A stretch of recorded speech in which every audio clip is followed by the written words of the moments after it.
Well, that was quite the introduction. Shala's quite an interesting character. She's quite the interesting character. Yes, very sexy. At the same time, just dorkball, an absolute dorkball. I feel like Super really needs to play in with this. Like, yeah, I'm totally Flugal. I mean, the danger there is that eventually, I don't know, the real Flugal shows up or something like that. Something happens to indicate what the actual Flugal is. But like, I'd play along with it because Shala is extremely OP. She's just carrying everything around like effortlessly. She's got these dart things that just destroy anything in front of her. Like, play along with it. Become Flugal, dude. Like, sometimes Beatrice is like, yeah, I'm kind of worried what'll happen if she finds out you're not Flugal. You might want to play along with it. I'm like, I thought we should already do that a long time ago. Like, just go along with this. Like, why would you not want her to think that you're her master? But yes, very interesting introduction of her character. Their voice is so distinct. I talked about this in my PV kind of discussion, but it's like, yeah, her Seiyu is like, every time I hear her, it's like, oh yeah, it's Delta. Oh yeah, it's Liz. Like, it's the same like raspy, energetic voice that she has is so distinct. But yeah, quite a bit in this episode getting into the whole 400 years ago thing, which we've talked about previously several times. Like, I, at this point, really want at some point to go back 400 years, like get a little brief chapter of like what happened there, because there's obviously a lot of other isekais, or at least one. There's somebody that has been in the past at some point that's very Japanese, and we're seeing it with this whole segment here, getting into that whole thing there. And I think we previously in the third season we discussed a little bit about a Hoshin, this individual that did a lot of the architecture in Kararagi, and additionally Pristella. That all the designs, the buildings, everything's very Japanese, traditional Japanese. And so it was obvious that that individual wasn't there that period of time. But now you have this individual, which is the actual sage, which is Flugal. This individual obviously knows at least our constellations. And again, that ties in as well with the whole, archbishops. Like, there's a lot in this world that is seemingly orchestrated by somebody who has knowledge of our world. And the question mark for me really is going to be around, like, okay, we have Flugal right here, who again obviously has knowledge of the constellations. Did he get information from somebody else that was an isekai? And if that other individual is also tied in with the archbishops, because it seems like they have an obsession with constellations. Like, what is the tie-in with everything? That's the big question mark that I have now. But anyways, really solid episode. Again, I really enjoyed it just for the introduction of Shala. So far, thankfully, she's not annoying to me. I do like her personality so far. I would, if I was Subaru, I'd be like totally on board of like, yeah, cool, join us, all that kind of stuff. Your master wants you to join us, whatever. But let's get the episode proper. The opening sequence, I think, is, I don't know if I want to overthink this too much right now, but like this whole segment where we see Regulus and Betelgeuse, and it seems like they're specifically talking to Subaru. They're talking to him saying that, don't get high and mighty, don't get cocky. Just because you beat us doesn't mean you're so great or whatever. Taking down somebody doesn't make you suddenly a better person. It doesn't put you above everybody else. And then you're having a little moment where Regulus is talking about how, like, you robbed me of everything and in my own happiness, like, you tore me down and you took this one thing that I had. Whereas at the same time, Betelgeuse is talking about specifically, like, doing what they can to appease him. It almost sounds like it's post-death. Like, how they're talking is either Subaru having guilt for taking them down, or they are inside of him talking to him. Now, we did see, back when Subaru removed Regulus's heart from Amelia, very briefly, she's seen Betelgeuse. And she said, that's where you've been. Indicating that Betelgeuse is inside of him. Like, even though again, the assumption here is that he brought, like, Sloth into him, the power, the unseen hand or whatever. It also indicates that Betelgeuse is inside of him. His spirit or whatever has to be residing in him. And now it seems like Regulus as well, question mark. It never really gave us the indication that Subaru got the powers of Regulus. But this makes me kind of believe that might be the case. Like, it wasn't just Betelgeuse's powers that went to Subaru. Now that he defeated Regulus, his powers are now inside of Subaru, question mark.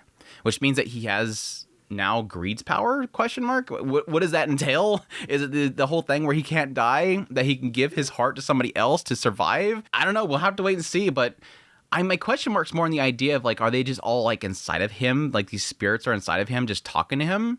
And then after the whole discussion they had, it cuts over into now, Satella is coming up and saying that she loves him. So I mean, I would already assume there's probably some very direct link of Satella with Subaru already, because the whole like killing him whenever he brings up the return by death thing. There might be an element there where she's keeping him from doing that, or there was some sort of curse that was put on him at the moment of coming here. Again, it could just be Subaru is feeling guilt for defeating them, that he robbed them of something and killed them. Maybe this is a guilt of killing people that's hitting Subaru now. I don't know. We'll have to wait and see. But anyways, that aside, yes, Subaru wakes up in Amelia's lap, getting a little bit of a lap pillow for a brief moment before Beatrice comes in, brings him outside, and he gets to meet Shala.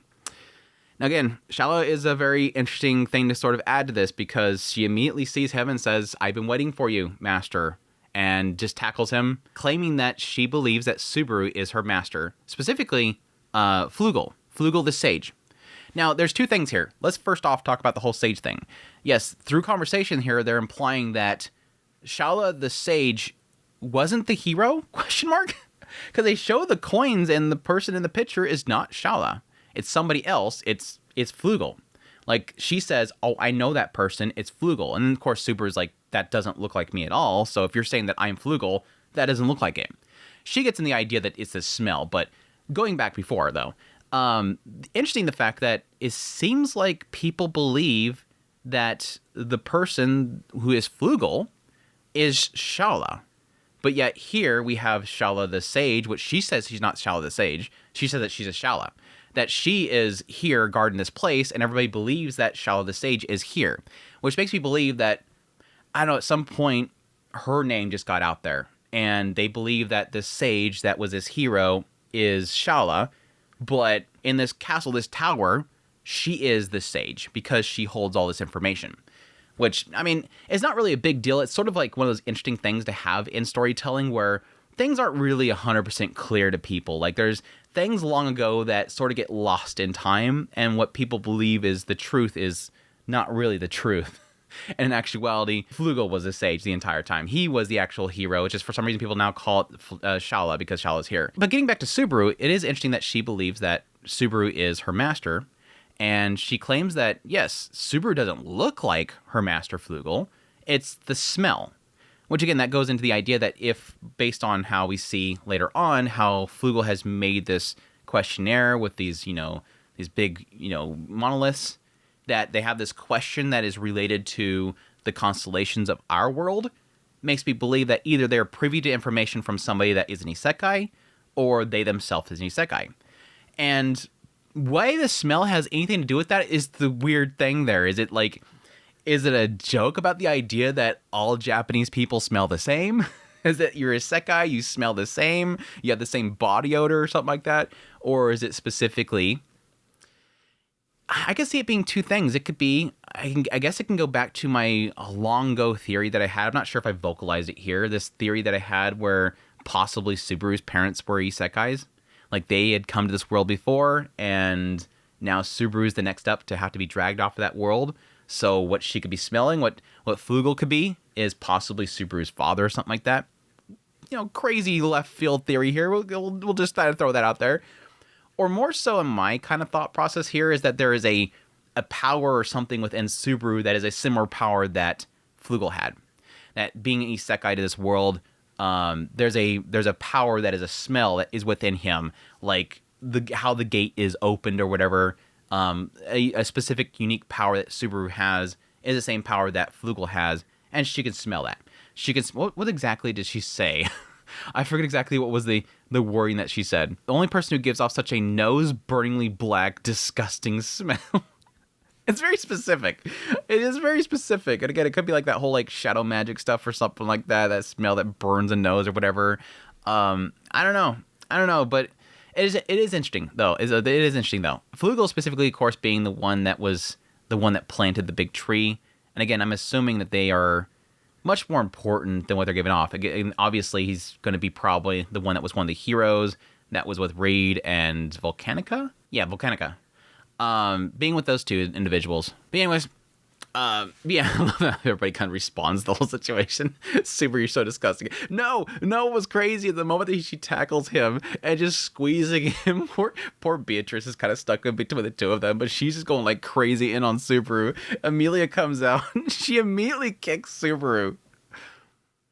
I don't think we've ever seen Amelia jealous before.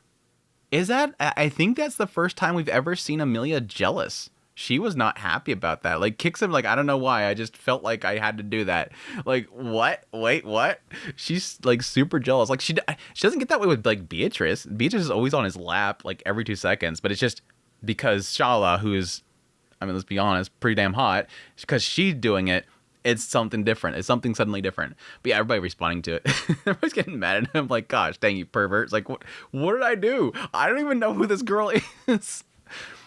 Didn't really get to that, but I do note the fact that, again, another theory that I can have around who Flugal is, and this goes to, like, what I was talking about before, where we keep seeing that she's got this very orange, like, their entire outfit's very orange. It's very not of that world, the colors and whatnot. I mean, there's characters that have, interesting colors, clothing, but orange specifically, again, orange that we don't really see on anybody else but Subaru. It's interesting. It's interesting. What are the chances of this Flugal individual being Subaru time traveling? Because, I mean, I already have my theories around Al potentially being an alternate version Subaru that has looped before, because, like, way too much around Al is sus that he's Subaru. Just the comments that he's made really imply this idea of, I mean, the whole thing with Beatrice, he talks about Beatrice very familiar like. It's something that only Subaru does. So I already have my theories around Al being an alternate, universe, looping individual, and that somehow he's in with Subaru now, trying to do something different. Like, I have my theories that he went, through this whole timeline, he failed to help out Amelia, and now he's doing something different, working with Priscilla instead, hoping that it'll be a different, positive outcome in the end. What are the chances that, yes, this Flugal might be also Subaru? And they went way back in the past, and they set up Shala to help out Subaru in the future, and that's why she has the orange outfit and everything like that. Like, crazy theories going all over the place with Shala's character coming into the picture. And again, the specific look of her and how she's so familiar with Subaru. And that would also explain why he doesn't look exactly like Flugal, because Flugal could be a very old Subaru that went back to the past to sort of set things up for himself. Gather up all the information that Subaru's going to need in the future. We'll see. I mean, there's also, like, a lot of indications from Shala in the fact that she's got a way of talking that is very kind of rough. I mean, she's got, like, the whole Suze thing going on. It's very distinct, like, speech pattern that's not. And again, this goes back to, like, that oddity that you might run into sometimes where they have speech patterns, and those speech patterns could be, like, just a certain type of group within that world, or they can be sort of, again, given to them from our modern time Japan. The way that Shala talks, her speech patterns are very distinct. You have to go out of your way to do it, basically. They always have to have that way of finishing your sentences with the su and whatever. Even Super at some point picks up, like, where did you get that way of talking from? Like, where did you get that phrase from? Which, again, probably what leads him to the ending conclusion of figuring out that, yeah, this person's setting this up around our constellations. He knows about our world. But anyways, yes, they climb up the tower. They talk about how Shala carried everything over there. Eventually, Subaru goes into the spirit room. Apparently, the spirits there have no particular will. They just kind of heal anything that's in the room. But as expected, it doesn't seem to be working on Rem and her memories, so big shock there, right? Going back out, we hear that, of course, Shala has been working on this floor for a while now and, keeping an eye out on the dunes. Anything that comes nearby, she was pretty much ordered by Flugal to destroy and kill. And I would assume that's probably why now that Super was inside the tower, she didn't kill them. Like, she destroyed the monster that was down there and spared Super's life. Because obviously she was supposed to attack anything that comes there, including Subaru. But now that he's inside the tower, the whole, like, process is fulfilled. Like, she even says herself, like, this was a tower that was built for a purpose, but now that you're here, it's going to go back to what it originally was. It's your library.